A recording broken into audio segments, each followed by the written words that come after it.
Halos kalahati ng mundo o higit sa 3 bilyong katao ang nabubuhay lamang sa kitang $2.50 pababa kada araw.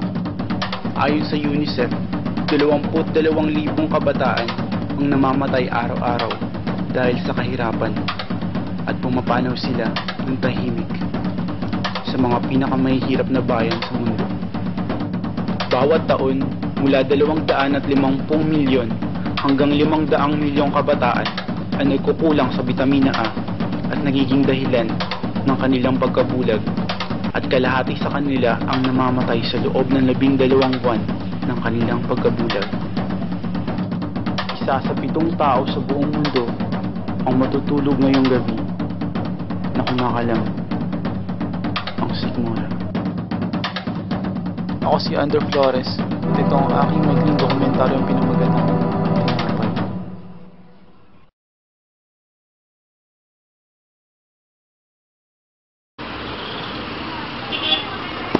Ay, ang nakaraan na ako po ulit yung nakaraan na pumunta dito. Kahapon. Opo. Ano pong pangalan niyo ulit, Nay? Marina Aquino. Okay po. Ilan taon na po kayo, Nay? Ano na ako, 68 ko na, 69 na ako sa September. Ilang taon na rin po kayo nandito? Ilang taon na po kayo nandito? Bilang na.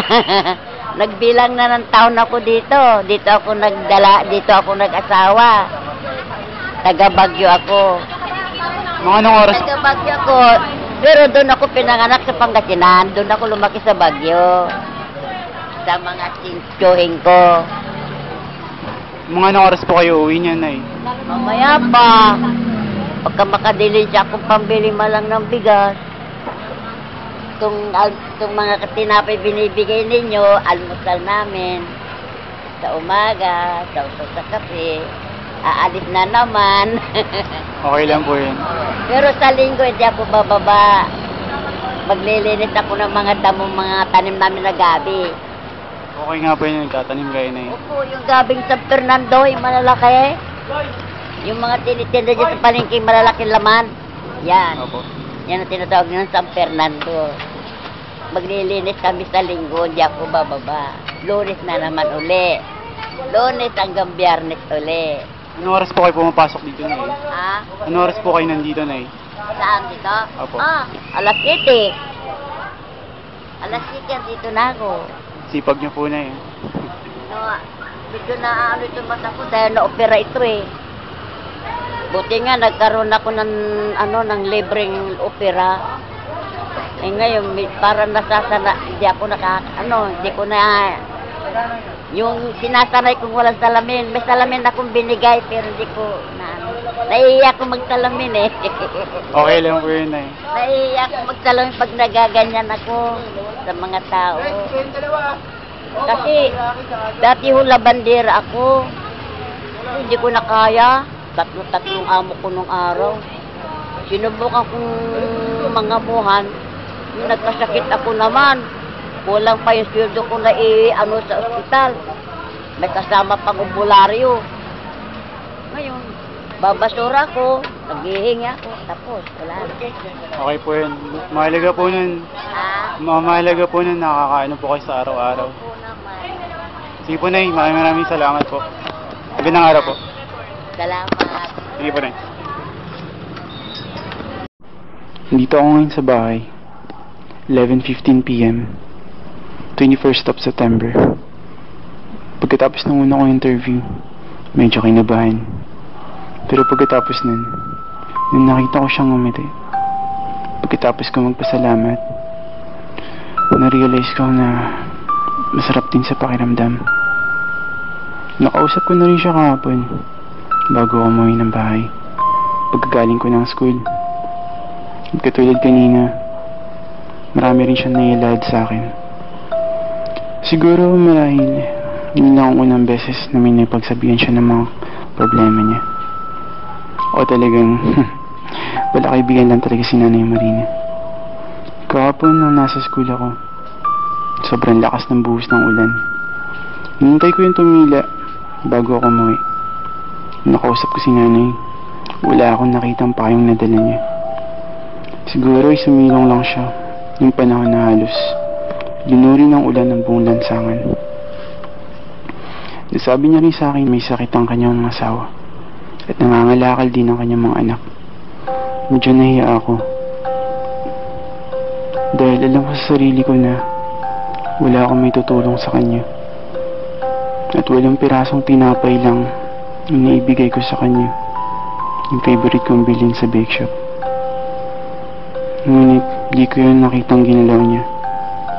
Siguro ay pag-aati-atian nila yun ng kanyang pamilya sa kanyang pag-uwi. Sana magustuhan din yun ng kanyang mga anak. Bago matapos ang pag-uusap namin kahapon, nag-iwan ako ng isang tanong na sa tingin ko may bibigay sa kanya ng inspirasyon. Ang aking katanungan ay anong mararamdaman niya tuwing bugaw ang langit? Sabi niya sa akin, masaya siya dahil binigyan siya ng magandang tanawin ng Panginoon. Saka siyang umiti at tumingin sa itaas. Bukas, nililibot ako. Maghahanap ng pagkakataon makausap ulit ng kagaya ni Nanay Marina.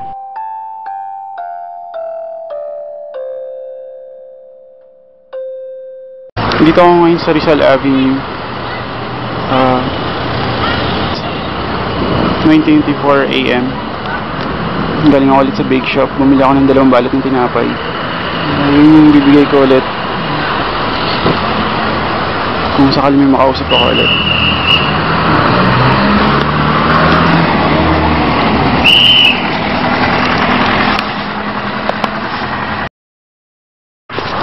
Dito pa rin ako sa Rizal Avenue. Lalakad-lakad sa sidewalk. May nakita ko kanina, kaya lang medyo busy siya, kaya hindi ko na siya inabala pa. Siguro magtitingin na lang ako. Medyo mainit ngayon, pero okay lang.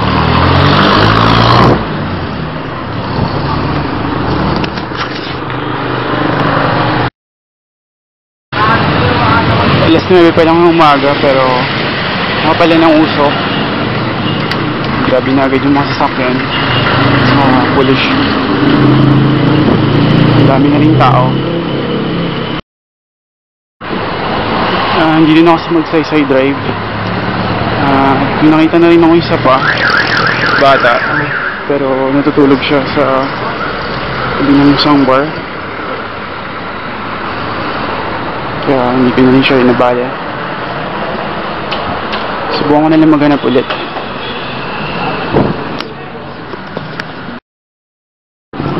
Lalakad pa rin ako. Malapit na ako sa gate. May nakita ulit ako natutulog na bata sa may sidewalk, pero wala siyang damit pang itaas. Hindi ko lang sigurado kung simula pa kagabi siya walang damit. Sigurado na may malamig na yun.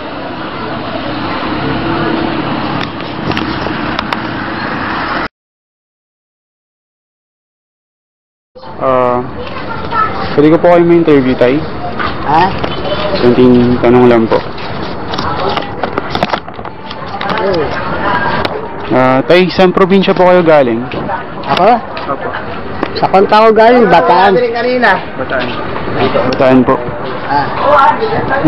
Paano po kayo napunta dito? Ay, matagal na ako ito. Dati diyan kami nakatira sa Balikaan. At tunasan kami sa pagbaba sa bahay, mas na kami. Napunta kami Bataan. Okay po. Ano naman po masasabi sa mga taong dumadaan? Ay, mga dumadaan dito. Ayan, binibigyan akong tulong. Pambilang bigas, ulam. Marami akong apo eh. Okay po. Mababait naman po ba sila? Mababait naman. Okay po. Pag meron, pag wala, wala din. Ano po masasabi sa mundo natin ngayon? Masasabi ko sa mundo natin, magulo ngayon. Atas ang bilihin. Maraming nag-iikaw sa panahon ko. Tama po. Parang walang nakakakita. Para pong walang nakakakita. Ay, oo. Tama kang buhay mo. At sa Manila, huldapan ng huldapan. Kaya punta, Angela, Alexa pala. Tay, huling tanong na lang po. Ano pong nararamdaman nyo tuwing nakakita kayo ng bugaw na langit? Ano ang nararamdaman ko? Opo. Saan? Nakakita kayo ng bugaw na langit. Pag nakakita ko ng bugaw na langit, masarang nangyayari. Bakit po? Wala. Meron kalamidad, bumabagyo, nag-uulan. Hindi baling tagulan, talagang totoo. Pero yung bagyo. Kasi marami ng masama dito sa mundo. Marami nga wala ng bahay. Sa iba ko nakikita. Patong Bulacan. Sa Maynilaan. Marami nga bagyo ngayon. Pag ganyan po ang langit, ano pong masasabi nyo? Ayan, maganda ang panahon yun. Asul-asul po, no? Ayan, maganda pa ngayon. Pero mga... Pag tinitingnan nyo po, masarap sa pakiramdam. maganda yung pakiramdam ko. Sige po, maraming salamat po, tay.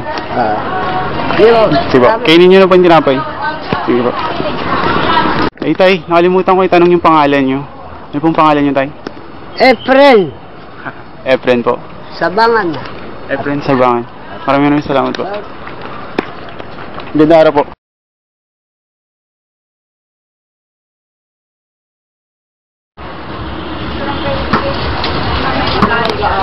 Nay, para po sa inyo to. Pwede ko po ba malaman yung pangalan nyo, Nay? Kung ano po yung pangalan nyo? Josefina Tabios. Pwede ko po ba kayo ma-interview? Kahit ilang tanong lang po. Nakasan mo dahil di ko na narinig. Saan probinsya po kayo galing? Sa Nueva Vizcaya. Paano po kayo napunta rito? Paano po kayo napunta rito? Wala, naglayat. Ilang taon na rin po kayo nandito? Ilang taon na rin po kayong nandito? Ilan taon na ako? 74. Okay po. Dito po, sa lugar na po to. Ilang taon na po kayo dito? Sa lugar na to, ilang taon na po kayo nandito? Dito, matagal na. Dumating ako 2002. Okay po. Tagal na po. Ano po masasabi niyo sa mga tao na nagdadaan? Yung sa mga tao na nagdadaan? Sabihin ko na nagdadaan? Sa kanila po, ano po sa tingin niyo masasabi niyo sa kanila? Ha? Ano po sa tingin niyo masasabi niyo sa kanila? Mga nagdadaan? Anong sasabihin ko? Namamasal kaya pumapasok sa trabaho. Mababait naman po sila. Mababait naman po sila. Oo. Mababait. Huling tanong ko na lang po. Ano pong nararamdaman niyo pag nakakita kayo ng bugaw na langit? Ano pong nararamdaman niyo tuwing nakakita kayo ng bugaw na langit? Bugaw na langit, aba maganda. Dahil hindi uulan. Opo. Saka po masarap sa pakiramdam, no? Maganda. Dahil pag umulan, wala.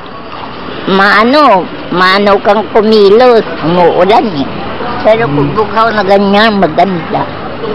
Magandang pakiramdam. Sige po, maraming salamat po, Nay. Magandang araw po. Magandang araw po sa inyo. Ganon din sa iyo. Salamat, Tutu. Okay po, kainin niyo na po yung tinapay. Thank you po. Dito na ako ulit sa sidewalk naglalakad. Alas 10 na umaga. Grabe, ang init. Nabigay ko na rin yung dalawang balat ng tinapay na binili ko kanina. So, bibili na lang ako ulit. Titignan ko kung makikita ulit akong katulad nila Nanay Marina. Subukan ko ulit. Usapin sila. Magagawa pa lang kasi ako eh. Magkano yun, te? Papalitan ko hindi gumawa lahat ng gagawin. Magkano ulit yung burger? 25 pesos. Hindi, yung ano, buy one take one. 15 yung isa. Okay, 15. Okay po. Isa.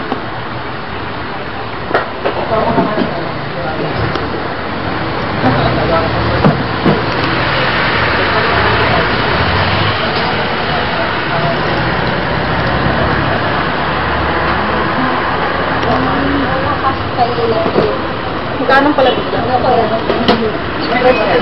May nakita akong bata sa may sidewalk. Binaligan ko siya. Kanina kasi tulog siya eh. Parang hindi na siya. So, bumili ako ng burger. Yun na lang siguro yung bibigay ko.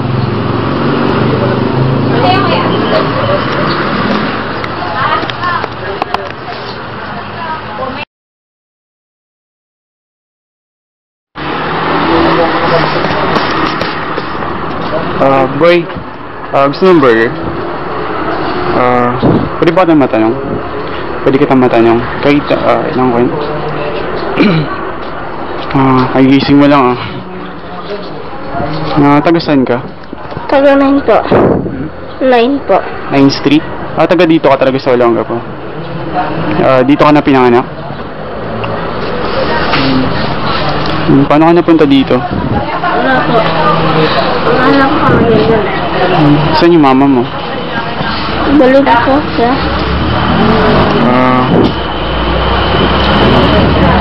Yung papa mo? Papa ko po, ewan ko ba unasan siya.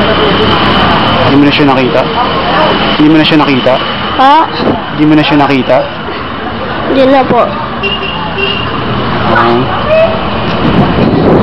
Mukhang inaanto ka pa. So, anong gagawin mo niyan pagkatapos mo kumain? Gagawa po. Wala ka ba mga kapatid? Meron po.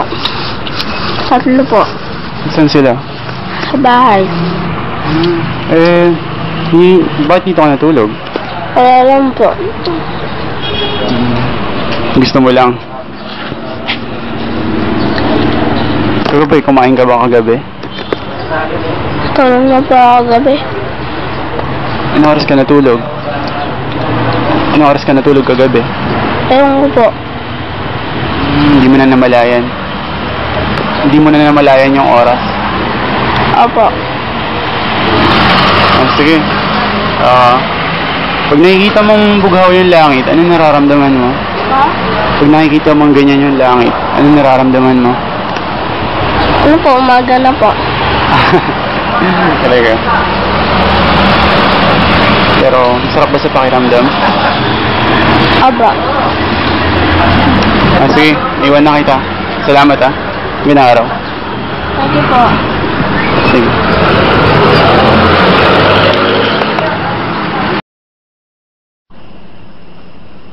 Andito na ako sa bahay. Pinakinggan ko ulit lahat ng kanilang nailahad sa akin at gumagaan ang aking pakiramdam. Habang naririnig ko ang kanilang mga boses, napapangiti ako. Nagkahalo ang lungkot at saya at umahanga ako sa kanila. Dahil sa kabila ng kanilang simpleng pamumuhay at simpleng pagkatao, ay nagagawa nila magpaligaya ng isang nilalang sa isang simpleng paraan. Di na ako nagtanong pa na marami pang tanong dahil baka magdulot pa ito ng gulo sa kanilang isipan patungkol sa kanilang tunay na kalagayan. Ang mahalaga lang ay marinig ko ang kanilang mga tinig at maunawaan ang ilang mga bagay tumatakbo sa kanilang isipan. Si Nanay Marina, si Lolo Efren, si Lola Josefina at Brian ang sumisimbolo sa pangkalahatang katulad nila sa amang sulok ng daigdig. Sila yung mga taong halos pasan ng daigdig, mga taong walang malinaw na kasagutan sa kanilang tunay na patutunguhan. Ginagawa nila ang paulit-ulit na gawain, ang paghingi ng kunting pag-unawa sa kanilang tunay na nararamdaman, upang sa sarili nila ay mapatunayan na ang mundo'y di sila kinalimutan. Ang paghingi ng kunting barya sa mga taong maapaw ang kaligayahan, ang makatikim ng isang matamis na tinapay at matamis na inumin ay sa kanila'y tunay na kaligayahan. Humihingi ng pansin sa araw-araw mula sa paggising hanggang magtakip silim. Sa 100 taong nagdaan, sa kanilang lata ay 3 piso ang laman paulit-ulit na gawain na hindi nalalaman ng oras, araw, buwan, at taon man ang lumipas. Para sa akin, hindi sila ang mga taong dapat hamakin, kundi sila ang mga taong karapat-dapat na maging inspirasyon natin. Maraming mayayaman at matatalinong tao ang nagagawang isuko ang kanilang sariling buhay at ang lahat ng kanilang pinaghirapan ay mawalan ng saysay. At ang mga pulubi at ang kanilang presensya sa ating araw-araw na pamumuhay ay nagpapatunay na kahit gaano man kalupit ang mundo ay kailanman ay hindi nila isinuko ang kanilang nag-iisang buhay. Sa kabuuan ng aking pananaliksik, marami akong natutunan, naramdaman at napatunayan. At nalaman ko rin ang tunay na kahalagahan at napakalaking tungkulin na ginagampanan ng isang pirasong tinapay sa bawat buhay ng bawat tao.